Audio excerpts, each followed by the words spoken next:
Di 9 bulan 10 hari waktu di rahim ibu itu, tidak ada yang disaksikan kecuali dia. Mata kita saat itu terbuka, tetapi bukan mata yang ini. Yang terbuka saat itu mata kolbu. Karena tidak mungkin kita mengatakan qolu bala syahidna kalau saat itu tidak ada yang dilihat.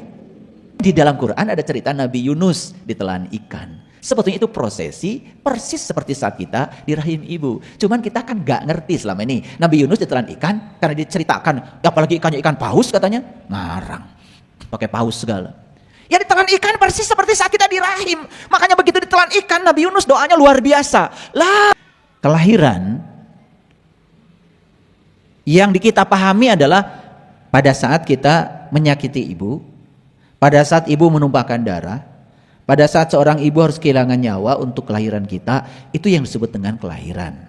Titik awal kita datang ke dunia ini. Betul? Salah memahami itu? Tidak salah. Tetapi kelahiran secara total, secara universal bagi saya adalah saat ruh ditiupkan ke dalam tubuh. Makanya kebalikan dari kelahiran adalah kematian. Berarti kematian saat ruh berpisah dari tubuh. Makanya kan dalam fase kehidupan orang tua kita, sering saya ulang-ulang tuh. Ada fase mas kumambang, masa mengambang di rahim ibu. Paham? Di mana tuh? Di sini, di rahim. Kondisi kita saat itu seperti apa? Ayo kita ulangi ke belakang. Kondisi kita saat itu adalah mati tetapi hidup. Itu yang disebut dengan mati sakjeroning urip. Coba perhatikan. Orang mati mendengar? Tidak.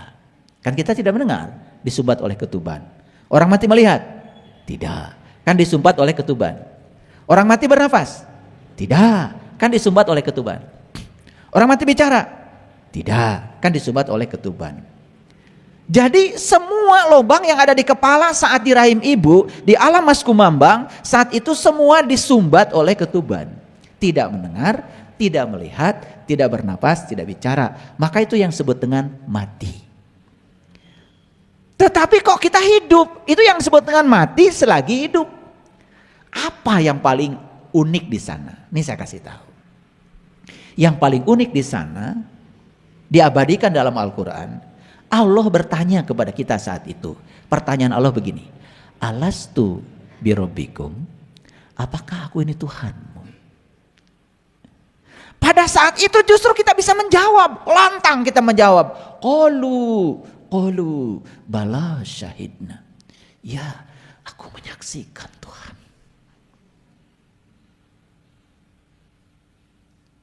Pada saat kita sedang mati tetapi hidup, pada saat seluruh lubang yang di kepala disumbat dengan ketuban, di situ kita mengatakan qalu bala syahidna. Ya, aku menyaksikan Tuhan. Yes, aku di sini Tuhan. Aku sedang menatap kemuliaan wajah-Mu Tuhan. Kira-kira begitulah bahasa saya. Kalau bahasa Qurannya kan tadi. Saya pengen nangis kalau begini. Jadi 9 bulan 10 hari waktu di rahim ibu itu, tidak ada yang disaksikan kecuali dia. Mata kita saat itu terbuka, tetapi bukan mata yang ini. Yang terbuka saat itu mata kolbu. Karena tidak mungkin kita mengatakan qolu bala syahidna kalau saat itu tidak ada yang dilihat.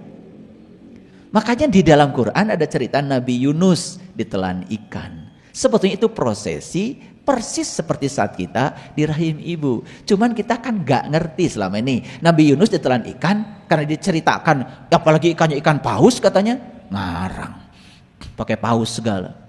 Ya ditelan ikan persis seperti saat kita di rahim. Makanya begitu ditelan ikan, Nabi Yunus doanya luar biasa. La ilaha illa anta, la ilaha illa anta. Tidaklah Tuhan kecuali Engkau, tidak Tuhan kecuali Engkau. Saat itu Nabi Yunus sedang mengalami syahadat sejati. Gak mungkin mengatakan tidak ada Tuhan selain anta, kalau antanya tidak ada di situ. Kan saya bilang tidak. Kalau saya bilang kamu kan tidak mungkin, kamunya nggak ada. Coba kalau saya bilang kamu, pasti kalian mikir kan, wah ini kayaknya ayah Gurus dibawa ke rumah sakit jiwa. Tapi kalau saya bilang kamu dan ada kamunya, kan kalian gak apa-apa. Tapi kalau saya bilang kamu, wah takut. Jin tidak mungkin bilang kamu, nggak ada kamunya. Saat itu Nabi Yunus mengatakan, la ilaha illa anta, tidak Tuhan kecuali anta. Makanya kalau kita belajar tauhid, tauhid yang pertama adalah la ilaha illallah. Itu tauhid yang paling awal itu.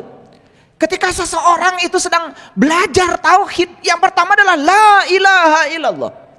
Naik berikutnya menjadi la ilaha illallah.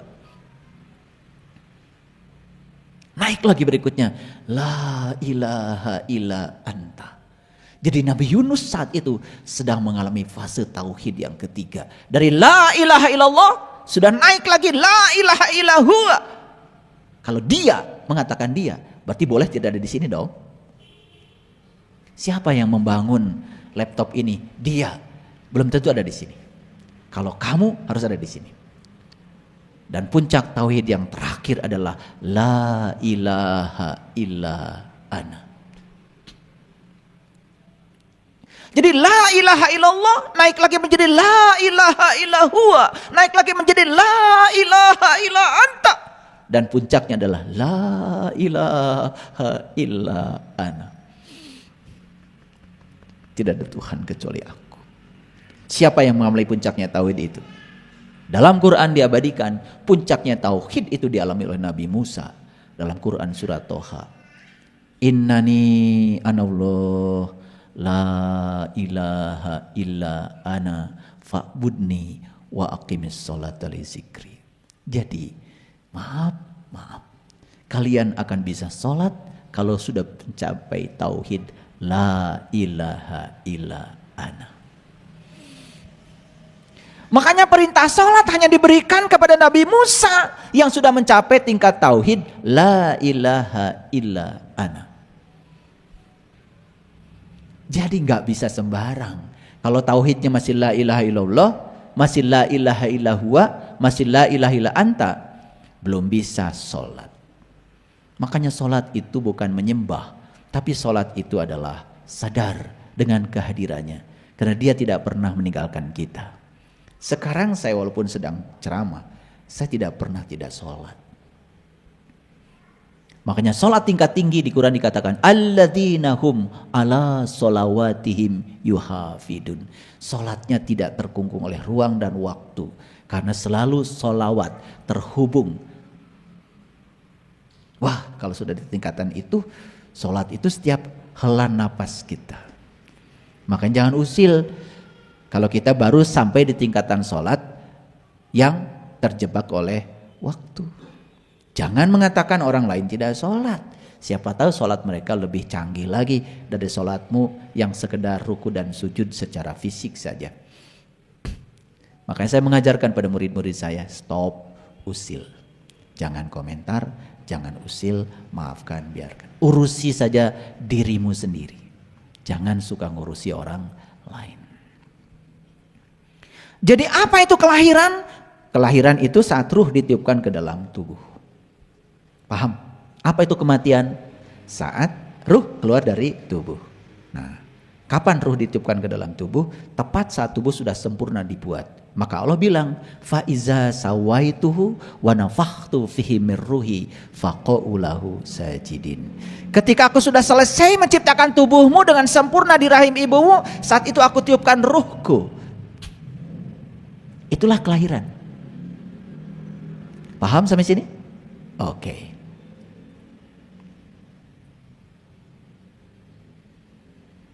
Apa yang ditiupkan ke dalam tubuh? Yang ditiupkan ke dalam tubuh itu adalah ruh. Dan ruhnya bukan ruh siapa-siapa, ruhku, bukan ruhmu. Jadi kalau kita berpikir, yang mana ruh saya? Gak ada. Karena yang ada adalah mirruhi, ruhnya Allah. Jadi siapa saya? Jawab sendiri ya. Kan tidak ada ruh saya. Yang ditiupkan Allah itu adalah ruhku, kata Allah. Tidak ada ruhmu. Allah tidak pernah meniupkan ruhmu. Tidak, yang ditiupkan adalah ruhku. Nah, dalam ruh itulah ada jiwa. Jadi keseluruhannya disebut ruh. Bagian dari ruh ada namanya jiwa. Itulah dirimu, itu diri sejatimu, yang sering disebut dengan nur insan. Karena cinta kasihnya Allah, maka nur insan ini tidak dibiarkan sendiri, ditemani oleh Allah dan Rasulnya. Rasul yang mana? Rasul sejati yang punya sifat sidik, amanah, fatonah, balagoh ada dalam diri kita, ada hidup dalam diri kita itu. Sayang sekali banyak yang tidak tahu. Nah, itu cinta kasih semesta. Jiwa kita ini tidak pernah tidak didampingi sekotor apapun, didampingi oleh Allah dan Rasulnya. Di sini. Itulah pentingnya kalian mengalami syahadat sejati yang itu yang disebut dengan syahadat suci. Itu yang harus dialami. Kalau syahadat kita belum di tingkat itu, baru di tingkat mulut di sini, itu masalah kita. Sehingga kita tidak pernah bisa sholat dalam tingkatan Ibrahim. Makanya maqamu Ibrahim musola. Sholatlah kamu di tingkatan Ibrahim. Karena Ibrahim sebelum sholat kan berjumpa dulu dengan jati dirinya yang sejati. Jadi ulangi, dalam ruh itu ada jiwa. Makanya di Quran dikatakan laqad kafaral ladzina qalu inallaha salisu salasa. Maka tertutuplah orang-orang yang mengatakan Allah salah satu dari yang tiga. Konsepsi tentang Allah di Quran selalu Nur Insan, Nur Muhammad, dan Nurullah. Gumulung manunggal. Itu namanya syahadat suci. Nah, jiwa inilah yang memiliki karma. Jiwa inilah yang harus diselesaikan dalam kehidupan ini. Maka jiwa ini untuk menyelesaikan karma ditiupkan kembali ke dalam tubuh. Jadi jiwa inilah yang sedang menjalani karma. Tetapi untuk menjalani karma jiwa dibimbing oleh Allah dan Rasulnya. Itu cinta kasih semesta. Makanya jiwa ini masuk ke dalam tubuh mengalami kelahiran. Jadi untuk apa sebetulnya jiwa ini harus lahir lewat tubuh? Karena jiwa ini harus kembali ke fitrahnya. Kapan jiwa kembali ke fitrahnya? Ketika jiwa ini sudah bisa menyelesaikan semua utang karmanya. Makanya maaf, sekarang ini orang justru datang ke sini bawa utang. Ada 3 utangnya. Satu, utang masa lalu yang belum selesai. Yang kedua, jalan bengkok yang pernah dilalui. Yang ketiga, pekerjaan masa lalu yang belum selesai. Dan dia datang ke sini membawa utang. Malah di sini dia bikin utang baru. Jadi utang lama tidak terbayar, utang baru dibuat lagi. Akibatnya dia bertumpuk-tumpuk utang. Itu yang dikatakan Rasulullah, janganlah kamu mati membawa utang. Nah, selama ini utang yang dimaksud oleh kita adalah ke BRI, ke BCA. Lah kalau utang itu kalian mati, ya enggak apa-apa. Nanti kan BCA juga cari ahli warisnya. Karena saat kalian menandatangani utang, itu sebetulnya secara implisit ahli warismu juga ikut menandatangani. Ada rumahnya pasti dirampas bank. Gitu. Makanya utang manusia yang paling besar adalah tidak tahu Tuhan. Karena kita asalnya tahu Tuhan, menjadi tidak tahu Tuhan, maka saat manusia tahu Tuhan kembali disebutnya taubat.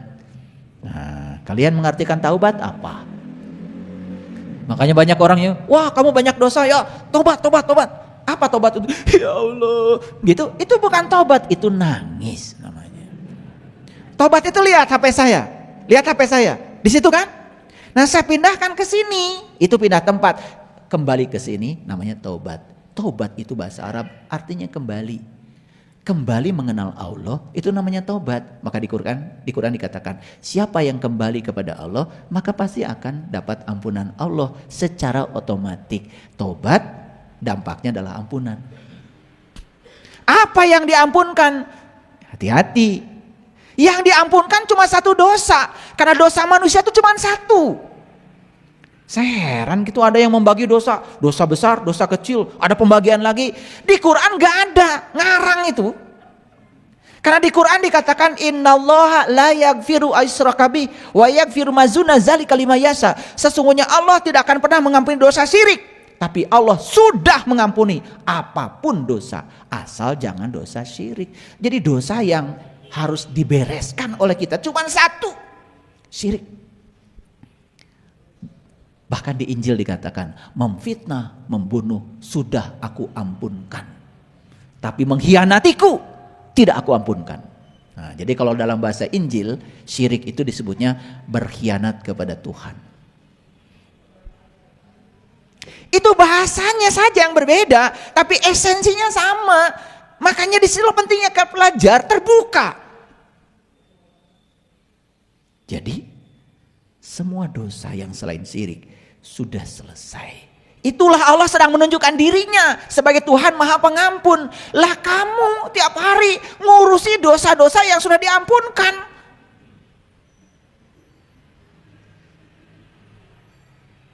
Buang-buang waktu. Itu Quran.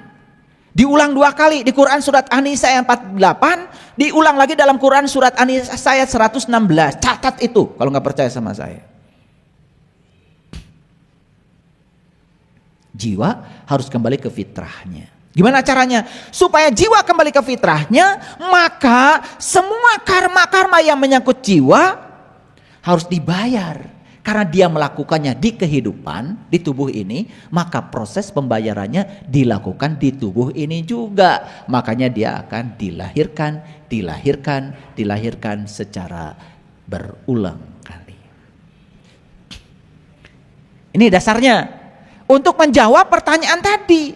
Kan ini, apa maksud judul ini? Saya untuk menjawab judul yang tadi saja harus kerja keras menjelaskannya supaya ngerti. Dari sini mulainya. Di setiap kelahiran jiwa harus mengalami evolusi menuju kesucian jiwa. Sudah nonton di YouTube ada cara mencapai kesucian? Sudah.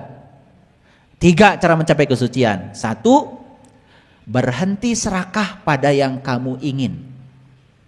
2, berhenti membenci pada yang tidak kamu ingin. 3, hadirkan cahaya ilahi dalam kegelapan batinmu. 3 itu yang akan mengantarkan kita kepada kesucian. Jadi orang suci dilihat dari sikapnya. Ketika dia mendapatkan yang dia ingin, tidak serakah. Ketika mendapatkan yang tidak dia ingin, dia juga tidak menghindar, tidak menolak, tidak benci. Itulah ciri orang suci. Orang suci itu bukan pakai jubah,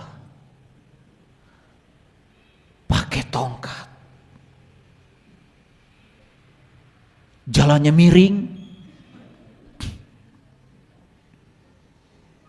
Kesucian itu harus diukur dengan indikator yang realistis. Lihat saya semuanya. Begitu Anda melihat orang hebat, dapat yang diinginkan, malah dia bagikan semua yang dia inginkan itu pada orang banyak. Wah, luar biasa. Itu orang suci. Kalau orang kotor, begitu mendapatkan yang dia inginkan, langsung hasil saya, milik saya, enak aja. Mau zakat 2,5% aja nggak mau. Itu orang kotor. Walaupun pakai jubah putih, kalau masih punya ikatan pada hartanya, kotor. Makanya kalau saya ngukur orang kotor gampang. Kamu tadi malam mimpi apa? Dikejar anjing gelo, kotor. Gitu aja. Orang suci nggak mungkin mimpi dikejar anjing gila. Tadi malam tidur, iya tidur. Mimpi ketemu yang menyeramkan. Itu. Kalau tidur saja kamu didatangi yang menyeramkan, hidup itu menyeramkan, itu tanda bahwa jiwamu kotor. Dan saya pastikan orang-orang yang sudah selesai dengan hartanya, sudah tidak ada ikatan, tidak ada kemelekatan, dapat yang diinginkan biasa, dapat yang tidak diinginkan biasa. Ya, susah senyum, senang senyum, udah S4 sekolahnya. Susah senyum, senang senyum. S-nya 4. Kalau di perguruan tinggi itu baru S3 paling tinggi. Banyak yang sekolah S3 tetapi belum tentu bisa S4. Malah justru mereka yang sekolah tinggi-tinggi kalau tidak punya kesadaran malah semakin melekat dan bangga dengan atribut akademiknya saja. Paham sampai sini? Ini dalam rangka menjawab judul. Ini baru apa maksud judul itu? Panjang. Di setiap kelahiran jiwa harus mengalami evolusi menuju kesucian jiwa. Evolusi itu berarti proses yang terus menerus. Untuk mengalami proses evolusi, maka jiwa harus bertemu dengan sang jiwa melalui proses kematian sebelum mati. Makanya kelahiran adalah kematian yang dimulai. Pasti belum mengerti? Nah, saya bikin gambaran gini. Lihat saya semuanya. Saya baca kitabnya Lao Tse. kitab To Teaching. Dan saya membaca juga kisah hidupnya Lao Tse. Dalam kisah hidupnya Lao Tse itu diceritakan bahwa Lao Tse itu di kandungan ibunya itu 82 tahun. Ulangi, Lao Tse itu di kandungan ibunya itu 82 tahun. Kaget? Kalian biasa-biasa aja. Harapan saya kalian kaget gitu. Ini kaget enggak, biasa juga enggak. Saya curiga ini. Saya ketika baca Lao Tse di kandungan ibunya 82 tahun kaget. Malah saya bilang ini Lao Tse gak nyusahin ibunya gitu. Saya marah sama Lao Tse. Kenapa? Kenapa dia gak mau keluar-keluar? Kan kasihan ibunya kalau 82 tahun. Kalian yang 9 bulan 10 hari aja repotnya kayak apa? Jadi saya 11 bersaudara, kata ibu saya ini 11 bulan. Begitu ibu saya bilang 11 bulan, aduh saya yang paling nangis depan ibu. Maka saya bilang, ibu kalau ibu sakit cukup saya yang dikasih tahu. Dan kalau ibu gak punya uang cukup saya yang diberitahu. Karena saya mengembalikan cita kasih saya. Saya 11 bulan kata ibu saya, apa saya gak ngerepotin ibu saya? Orang 9 bulan 10 hari udah pada keluar, saya masih nyungsap aja. 11 bulan kata ibu saya, mana anak ke-7 lagi? Ya Allah, saya saat itu, makanya itu janji saya pada ibu saya. Makanya ayah ibu saya meninggal di pangkuan saya, dua-duanya.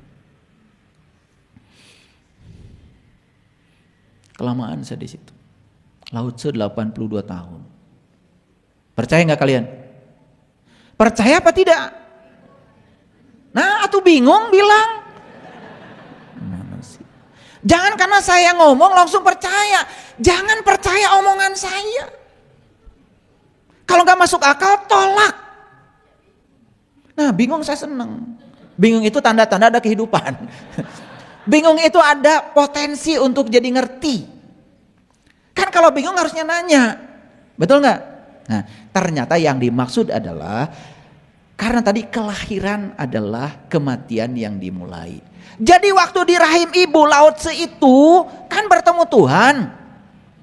Waktu di alam mas kumambang tadi, dia itu menyaksikan Tuhan. Ternyata saat dia lahir ke alam dunia, dia tidak mau melupakan yang dia tahu saat di rahim ibu. Sebetulnya 82 tahun itu usianya Lao Tse. Jadi selama 82 tahun dia itu selalu mengalami kematian. Tetapi mati selagi hidup. Makanya kelahiran adalah kematian yang dimulai.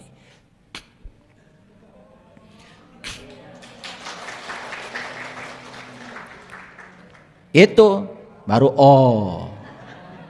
Ya Lao Tse sama dengan kita 9 bulan 10 hari di rahimnya mah.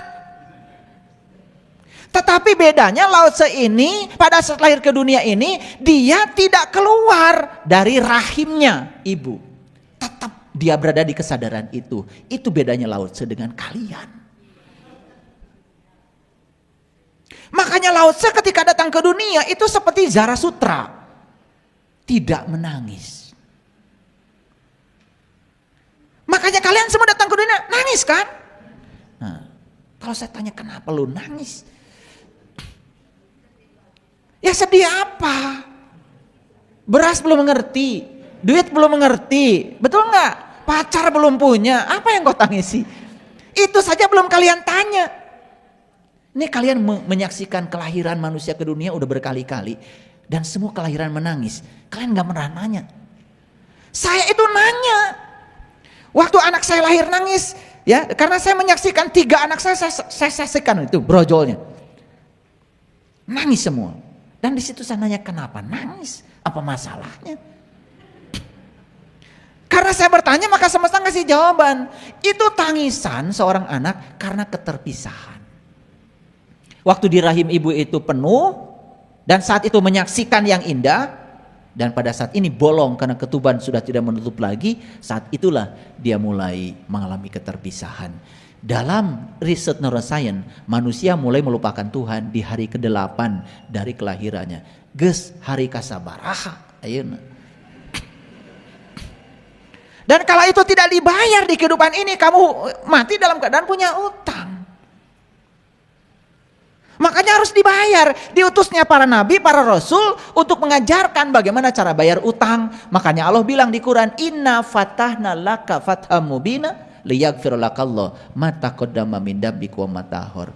Barang siapa yang mengalami keterbukaan mata kolbunya di dunia sekarang ini, maka Allah bilang, aku bebaskan dia dari dosa yang lalu dan dosa yang akan datang. Dosa mana? Dosa nggak tahu Tuhan. Karena dosa kan cuma satu tadi. Makanya jangan sembarangan kalau ngaji. Saya heran ya, banyak orang bilang pedoman hidupnya Quran, tapi nggak ada Qurannya. Semua persepsi pribadi saja terhadap agama. Ketika ditanya dasarnya yang mana, nggak jelas juga. Ya, bahasa Inggrisnya urup up, arep up.